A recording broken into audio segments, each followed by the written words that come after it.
Hey, it's 7 a.m, Dominic Steele, Saturday morning, daily Bible time, and we are taking a brief glimpse today at Job chapter 3. And look, I do hope you'll read the whole chapter and chapters 1 and 2 as well, ahead of our fuller treatment tomorrow at Village Church.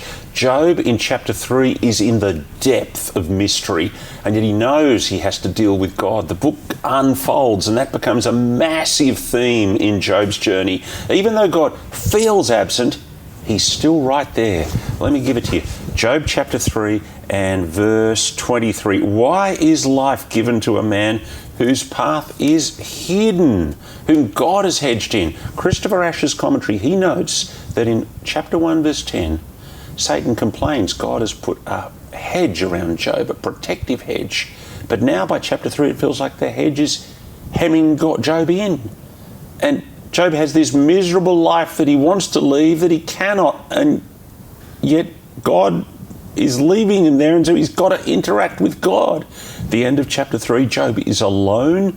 He's sitting with friends that want to comfort him, but really they're worse than useless. It is, as Ash points out, worth reflecting, that 1,000 years later, another blameless believer sat with 3 friends in a garden called Gethsemane, that he suffered in anticipation of the agony on the cross.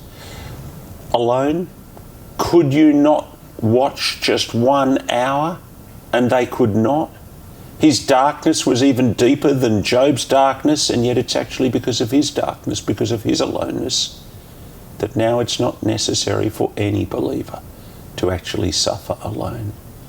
I hope you'll join us tomorrow as we look at the whole of Job 1 to 3 and kick off our series, Things Too Wondrous for Me to Know, for Village Church, 9:30 in the morning, online, 6 p.m.